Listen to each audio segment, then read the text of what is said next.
welcome to Bloomberg Quint Live, and you're watching Trendspotting. I'm Shraddha Papna. Good morning, Agam. Good morning, Shraddha. I'm Agarwal, and in the next 30 minutes, we deep dive into specific trends in the markets to draw out key takeaways and the implications for investors. First, the headlines.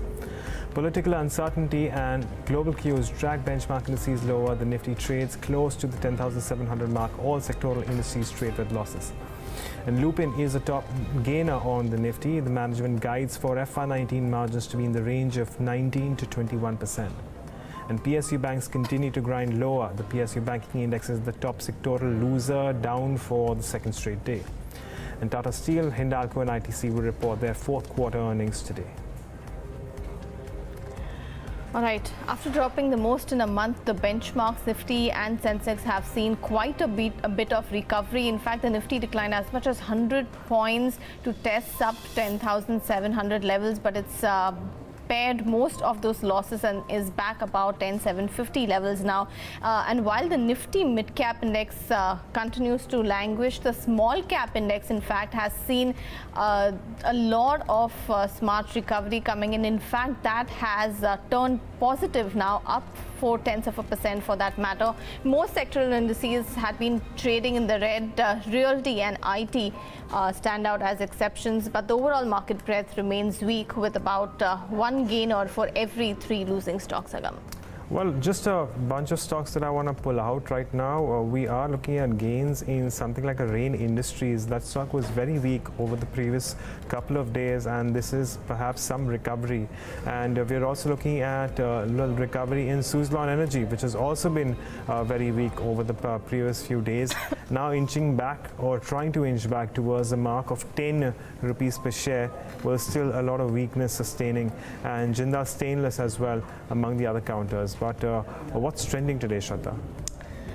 Agam, the entire PSU banking pack is reacting to the huge net loss reported by PNB yesterday. So that's weighing on the Nifty PSU bank index itself. It's the top sectoral loser with cuts of about 2.5% or so. Now, analysts have trimmed their target prices on Punjab National Bank by as much as 50%. That has taken the stock to a 2-year low now. So you're also seeing some of that trickle into the reaction in names like Allahabad Bank, Bank of Baroda, Bank of India, Union Bank of India, all of them seeing cuts in excess of 3 or 4%. A Syndicate Bank is another one which has dropped as much as 11%. Again, that one also reacting to the fourth quarter net loss that it reported. The numbers came out post-market hours. So clearly, that entire pack, Agam, remains under pressure. In all likelihood, private banks are going to make the most in terms of market share gains from some of these PSU banks, which are going to have to contract lending now. So PSU banks clearly no respite right now. On the losing end, of course, there's another stock which is also on the losing end today, and that's Reliance Communications. We've had a block deal coming through where, nearly 14% of the equity, if I'm not mistaken, pardon me, we've seen a weakness of as much as 14% in Reliance Communication. In terms of news, of course, as we understand, Reliance Communication is admitted into insolvency by the NCLT bench, and Systema Shams Tele Services has sold nearly 0.6% at around 12.6. The stock currently threatens to move below the mark of 10 now. It's already below the mark of 11. So we have seen sustained weakness come through, and this is just one other counter where there is no respite when it comes to investors, Shraddha. All right, so we'll continue to focus on some of these names, but let's tell you what we have lined up on Trendspotting today. Sirca Paints India's IPO opens for subscription today. We will speak to its management on the show. Shakti Pumps delivers an operationally weak quarter. We will discuss the factors responsible with the management. And Parag Milk Foods guides to achieving at 3,000 crores in revenues by FY20. We will discuss the factors with its chairman Devendra Shah. Now, paints distributor and manufacturer Sirca Paints India's IPO has opened for subscription today. The company plans to use the IPO proceeds to fund its expansion plans. Let's discuss this and more with Apoorva Agarwal, the executive director at Sirca Paints India. Good morning. Mr. Agarwal, and thank you very much for joining us. Before we can ask you about your long-term plans, just want to understand, out of that 78 crores that you plan to raise from the IPO, how much would go towards setting up a new plant and how much would be towards working capital and other expenses? So hi, good morning, Shraddha. So actually almost a 34 crore will go towards the capex, which means for the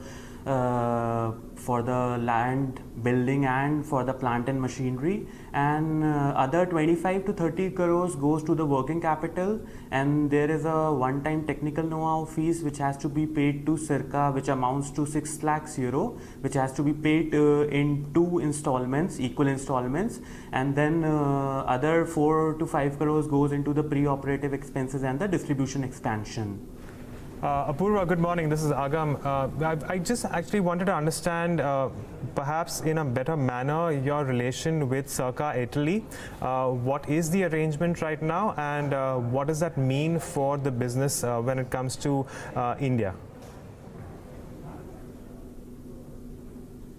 Hi, good morning, Agam. So this is Apoorva, actually JMD Sirca Paints India. So with Sirca Italy, we almost share a 20 years old relations, and one of our director, the promoter, Mr. Gurjeet Singh, who is on the company promoter list, is actually an NRI, and he shares almost a 25 old relation with Sirca Italy. So with Sirca, we are till now importing the products, doing trade, repacking it here, and doing the trading. But in last few years we have signed some long-term distribution agreement and the manufacturing agreement with Sirca Italy, which amounts to 10 years starting 1st January 2018, and 1st January 2018 we also signed up a along with the manufacturing and the technical know-how agreement, we also signed up an agreement with exclusive rights of selling not only in India but also in Sri Lanka, Bangladesh and Nepal. So the journey with Sirca has actually been very long, and we call this journey as a journey of patience,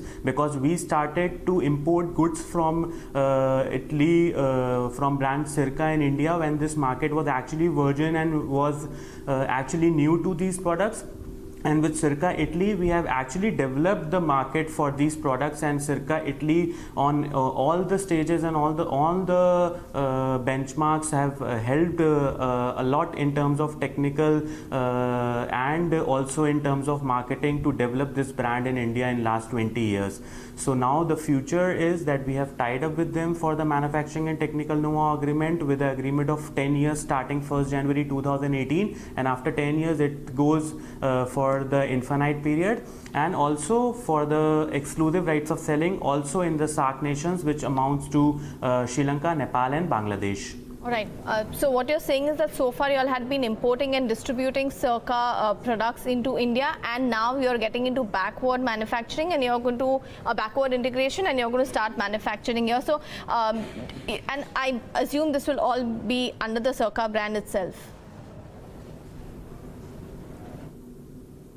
Yes, everything has to be will happen in under the brand Sirca, and the plant will also be under the control of Sirca, means that the quality control and the production will be headed by Sirca. So their senior technicians will be implanted here for 3 years, who will be taking care of the quality of the product and the production processes. So the plant is being made under the supervision of Sirca, and it will also be run in the supervision of Sirca, so as to ensure that the quality of product that goes out from this plant to the market is actually equivalent to what we are importing from Italy, because Sirca in India actually is known for the quality. Okay, so by when will these new capacities come on stream, and once they do fully come on stream, what part of your total manufacturing would be in India?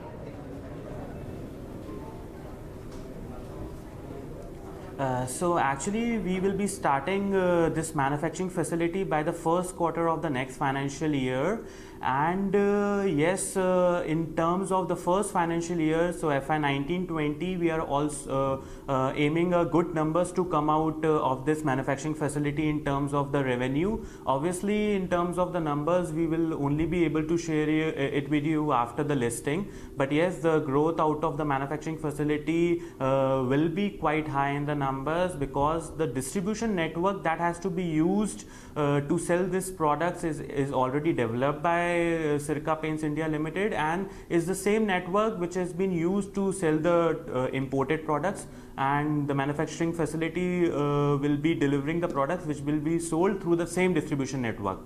Okay, Apoorva, we understand that you can't talk to us about the outlook going forward. We also understand that when it comes to numbers, we will have to wait for the listing to come through.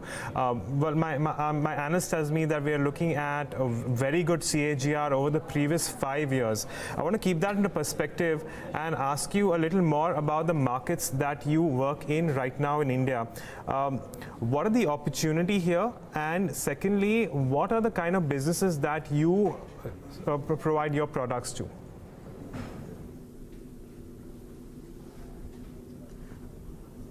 See, yes, actually company has maintained a very good CAGR in last 5 years, and the manufacturing facility which is coming in is also planned in such a way to manufacture the products which are done with the backward calculation to maintain the best of the CAGRs. And yes, the market actually towards the Italian PU and the economical PU is moving very fast, because people with the global exposures and their exposures to Italian products are moving them towards the better products in terms of the aesthetics, and not only aesthetics but also for the protective value. So people now are talking more about health, more about environmental friendly products, where Sirca has always had an edge and a win-win situation in terms of providing the low VOC products and the products which are better for the environment. So the market actually now is moving with the global exposure towards the quality products in terms of the protective and the aesthetic value, which is really helping us to cap this market in a better way. And yes, as we started from the northern parts of India, with our headquarters in New Delhi, we have a very strong retail and a brand recall value in the northern parts of India, starting from Delhi, Punjab, Himachal, Jammu and Kashmir, Haryana, Uttar Pradesh, Uttarakhand. And on the same time, the company has actually done a decent kind of work in terms of product supply to the OEMs and the furniture manufacturers in the western and the south part of India. But with this increasing demand of these products in the retail segment, the company has actually strengthened its distribution network also in the western and the southern part of India, which actually the numbers from this retail segment will be seen in the next and also in the current financial year. If you could tell us what your current market share would be, and how do you see it moving over the next, say, 5-year period?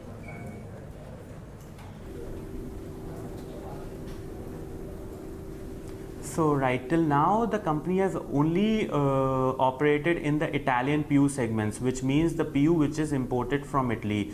So in terms of the Italian PU, company almost share a 15% overall market share in India. And if we talk about the north part of India, it shares almost more than 50% of the. As Chief Minister of Karnataka, he told me he's going to take appropriate decision as early as possible. We have got 100% confidence that he is going to take a decision immediately.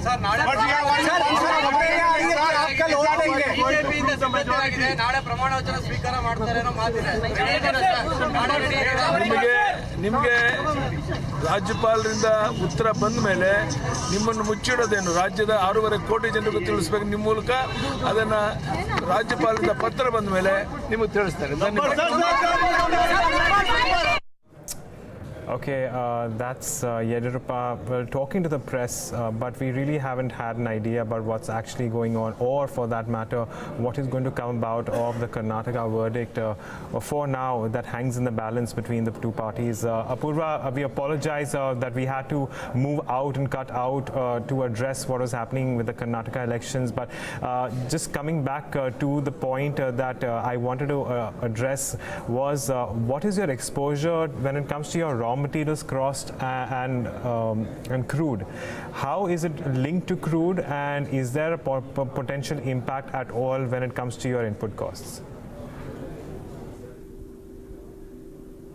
See, for the polyurethane products which we aim to market in the future and which are the future products, the crude impact in terms of value is actually very less, because the major part that constitute to its formulation is the resins, and the resins has very least impact in terms of crude. So in terms of raw material and when it comes to resins, Sirca Italy is actually the manufacturer of resins as well, which is used in PU. So we have a competitive edge in terms of pricing and quality of getting the best resins to manufacture the products which this manufacturing facility will be doing in future. And in terms of crude, yes, the byproducts of crude like solvents are used as a part of PU to manufacture PU, but in terms of value the percentage is very minimal and has really not impacted us in last 4 years, even when the price of crude was moving in a good way. So with the strategic decisions in terms of the formulation, we can really control the price even if the crude is going up. All right, Apoorva, thank you very much for joining us here at Bloomberg Quint, and wish you all the very best for the IPO. So that's the IPO which opens for subscription today. But we're going to move on and talk about another set of earnings that came yesterday. Now, it was an operationally weak quarter for Shakti Pumps, with revenues and net profit both seeing a decline of over 20%. And this has come despite raw material costs falling by about 19%. So let's discuss the quarter gone by with Akhilesh Maru, the CFO of the company. Good morning, Akhilesh. What explains the 22% drop in revenues this quarter? What would you attribute this to? Quarterly revenue has gone down because it is slowed down in the Rajasthan and the MP from the solar pumping side. And if you compare the year-on-year basis, we have gone by only 2%, which is flattish. But on a yearly basis, if you compare the EBITDA level margins and the yearly margin, both has improved. EBITDA has improved from 15% to 18%, whereas the PAT margin improved from 5% to 8%. But Akhilesh, is this weakness expected to continue over the next few quarters? And what is the reason behind the weakness coming in? No, this is not going to be continue, because we are expecting the other way. We are considering that the backlog, what we have not done in the Q4 because of some issues on the government side, is now we are going to do in this year. So for this year, if we talk about it, I think in 18-19 probably will grow by 20 to 25% plus the additional backlog of the previous year that is going to add further to the normal growth. Akhilesh, do you see state elections or even in the run-up to the union elections, any of these having any impact on the tendering activity for or sales for pumps in general? May impact positively, because election will be in the year end, and after a year, the central election would be probably in the April or May. So positively impact is government will start executing the fast. Okay. So aside of the government business, what kind of orders are you expecting from the OEMs? The OEM is actually grown on a yearly basis. OEM has actually grown. OEM business was last year around 65-67 crore, which is now gone up to 87 crore. All right, Akhilesh, we just wanted to get an idea about your business outside India. What's the outlook here, and what are the key markets that you're focusing on right now? Yeah. Yes, export has grown from 11 crore to 130 crore, which is almost 11% growth with Rajasthan, and this year as expected. In the beginning of the year, we are targeting 135 crore kind of revenue from the export market, and it will continue to grow in the coming years also. Like next year, we are expecting the export will grow by around 30%, and our prime target markets are USA and Africa. USA, as it is through our normal dealer distribution network, and Africa, there are 2-3 kind of opportunities. First, the normal dealer distribution network, we are expecting. Others, the International Solar Alliance, under which we are planning to execute some of the projects in few African countries. Okay. For solar pumps. All right. Akhilesh, I also see a lot of cost control measures which have led to that higher operating margins for FY18 despite not too much change that we have seen in the revenues. Your finance costs seem to have gone down despite higher borrowings, and even other expenses have fallen from about 93 crores in FY17 to 76 crores. So what does all these other expenses include?